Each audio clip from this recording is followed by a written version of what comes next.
knows what he's doing. He's a mastermind. That's Jaden how you build Springer, a team. he's next. That's how you build a team. Now, let's talk about the Kings and the Spurs trade. The 3-team deal that happened today that we are doing the podcast about, but we're really doing it about everything because you guys weren't here last night. But the Spurs got AaronFox, Jordan McLaughlin. The Kings get Zach LaVine, Sidi Sissoko, 3 first-round picks. The Charlotte one in 2025 is probably not going to convey, so it's going to be 2 seconds. And they get 3 second-round picks. And the Bulls get Zach Collins, Trey Jones, Kevin Huerter, and their own 2025 pick via the Spurs. I mean, Riv, is there just not a little part of you that's happy that the Bulls seem like they might be committing to a rebuild? Isn't that what you want? I'm happy for a couple of things. First of all, I'm happy that Zach LaVine finally gets out of Chicago. Sacramento, though. He is, but at the same time, it's closer to home. He's from Seattle. He gets, I won't say he gets more big time games because Chicago, Sacramento, I don't think it's close in market wise, but I think he'll have a real opportunity to, just go over there and play with Sacramento, get to play with his buddy DeMar again. They played, over the past 3 seasons again. And I feel like for Chicago, you have to feel good about it. You may not have gotten the insane haul that you wanted, but you're finally picking a direction. And that's been the most important thing for Chicago over the past 4 or 5, 6 years is picking a direction and sticking with it. I think we'll see Vooch get moved.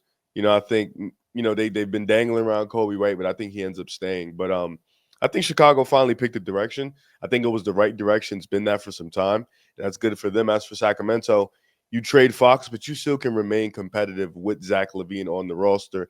You may not make the playoffs, but I don't think Zach LaVine on this team is a terrible fit because I think his offensive play style can fit with a couple guys, and he's played with DeMar already. So interesting to see who runs at the 1 for them.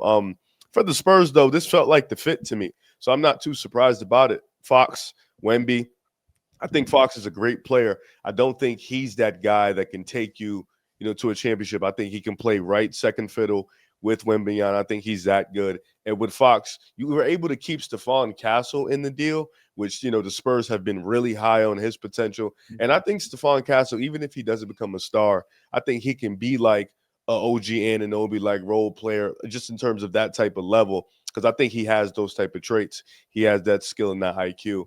So you manage to get to keep him, keep Devin Vassell too. So I guess that's cool also. And you bring in a steady guard that you can now re-sign and pair with Wembanyama, a 25-point per game scorer who can get to the mid-range, get to his spots, get to the basket.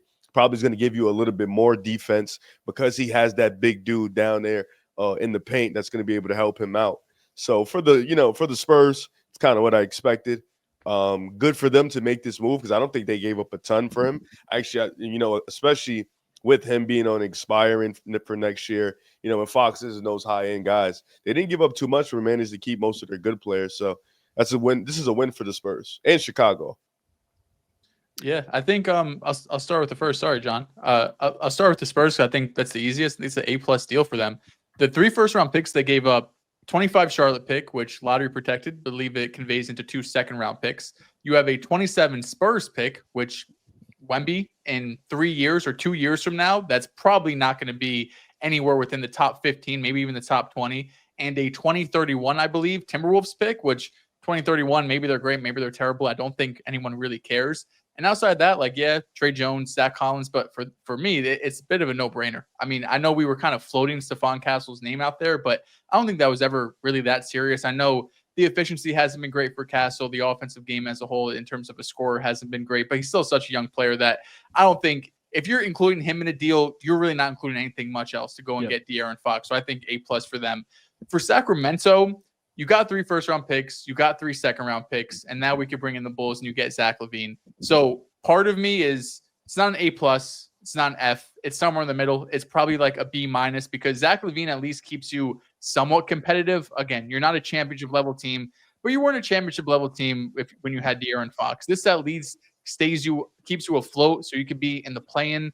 Again, it's not a place you want to be, but as we talked about last episode with OG, for Kings fans, you've been so bad for so long. Trading Fox was just such a shot to the stomach because you finally had a team that was worth rooting for. Now with Zach LaVine, DeMar, the bonus, again, it's not something beautiful, but it should at least be competitive.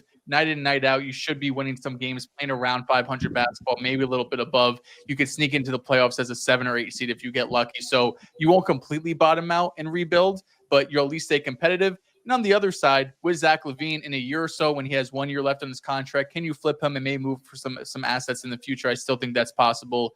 For Chicago, I don't really know what they're doing here. They got their own 2025 pick back, which was top 10 protected, I believe. So basically, no matter what happens, they will get their draft pick back, which is good because there's a decent chance they make the playoffs or at least the play-in as a 10 seed. And who knows what happens from there with how weak the East is right now, all the injuries. But outside of that, they just got a bunch of players. Like they got, for trading Caruso and Zach LaVine, you get your own first-round pick in 2025, which could have maybe even been your pick since you had a decent chance of being in the top 10.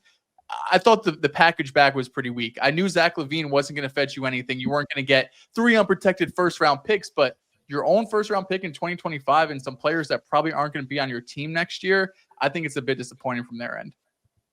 That's understandable, but honestly, for the Bulls, I kind of get it because in this 2025 draft class, it's got some of the best top-end talent we've seen with Harper, Cooper Flag, etc.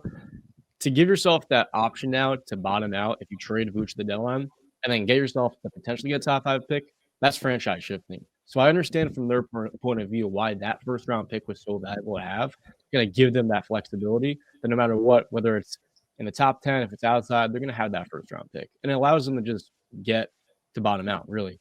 I'll say this with the Spurs, like you highlighted too. I would not have been willing to move Stephon Castle and a multitude of picks. Because I think Castle and Fox are the perfect kind of complement to Wemby.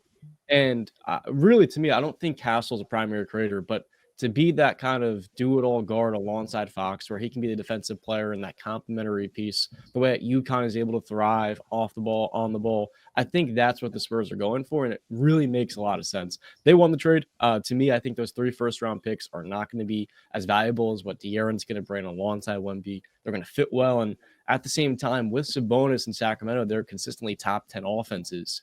Now the question is, can you be a top 10 defense? Wemby can easily get you there next year with a little bit more support. And then, of course, for the Kings, it's so weird that I saw someone tweet, they've never made a normal trade ever. Every single move that they make is odd. It's against the grain. It's unexpected. To get Zach LaVine is nice. It's interesting. It keeps them competitive. But really for them, it's just getting as much draft assets, the 3 seconds and the 3 firsts. It's just tough to know what their kind of vision is because it doesn't feel like there is one when you trade your franchise guard. Because to me, I was looking at it today, AaronFox to me is a top 25 caliber player, top 30 at worst to me. So if you're going to move that, you want to know if there's that certain kind of complement to Sabonis long term. And you look at DeMar, you look at LaVine, and you don't really have that confidence. A very interesting trade, to say the least. I'll say this, happy for the Spurs. The Spurs have 6 of their next 7 picks, 2 unprotected first from Atlanta in 25 and 27, have the swap rights from Atlanta in 26, swap rights from Boston in 28, top 1 protected, swap rights, the more favorable of Dallas and Minnesota, top 1 protected in 2030. That could be interesting now, especially with Dallas, and then swap rights with Sacramento in 2031. Obvious home run deal for the Spurs. They keep their young players as well. You cannot ask for more if you are a Spurs fan. Now, this is where I am confused, or I have my questions, and maybe you guys can help me out here. The Charlotte pick, what's the protections on this pick? Because as of right now, if there is no protection, I think it's lottery. It is lottery. Basic 2 seconds. Lottery, yeah. So what was the point of this pick? Don't know. I think this Charlotte pick has been bounced around ever since they drafted Mark Williams, because I think they traded up with the Knicks for that. And that pick has been bouncing around from team to team, and it has heavy protections on it. So the likelihood of you ever getting it first was like 0 to none. So especially with the Hornets being so bad, if they weren't so bad, there's potential. But no, this conveys into 2 second-round picks. So it's not even a first-round pick at all. It's interesting because, Dallas, I understand where you're coming from now, because when I see the 25 Charlotte pick, I'm intrigued. Obviously, you get 3 first-round picks, especially for a player that looked as if he said, I'm not coming back. So at least I'm giving you notice. Ship me out. I'd like to go to the Spurs. Let's make this happen. So now I understand where your thought process is with the Kings, because now you have the trio of Monk. You have DeMar. I'll say quad, excuse me. The 4 of Monk, DeMar, Zach LaVine, and Sabonis. Because now this is still a team that has talent Keegan Murray also you throw into that mix as well. They have talent, but obviously not enough to put you over the top. But you still get some draft capital for your future. So you have a little bit of both where you're competing, but understand you still have some future assets as well. So I don't mind it, especially for a player that it seemed as if they weren't going to keep on their roster long term. You get LaVine. Maybe he plays for you a little bit. He plays great ball for you. Maybe you flip him next season. Who knows what's going on with LaVine? But regardless, I love this move for the Spurs, for the Kings. I'm with you, Dells, now, especially with this 25 first being Charlotte or being for Charlotte that Charlotte's inevitably going to keep. I'm at a B minus, maybe C plus. But then for the Bulls, it's tough because we wanted them to tank. I thought they'd get more than just their own first round pick back. I kind of was in the mindset they would get 2 firsts, especially with how amazing Zach LaVine's been playing basketball. Maybe the upside of Trey Jones as a lead guard. I'm trying to be as kind as I can to Chicago fans. I know that it's very tough sledding, assuming that Vooch is on the way next, but at least now you can go full tank mode. It's your pick. You don't have to worry about winning another game. It's not in anybody else's hands. It's not in the ping pong balls, the chances in the lottery. Now you control your own fate. At least that can kind of give you some peace of mind rest of the season. I felt like this was an A+ move for the Kings and Spurs. The Spurs pair Wemby with Fox. It's a no-brainer. And they keep Castle, Vassell, and Sohan. They didn't give anything worthy up. Like, I think that's the biggest W. They had a great trade.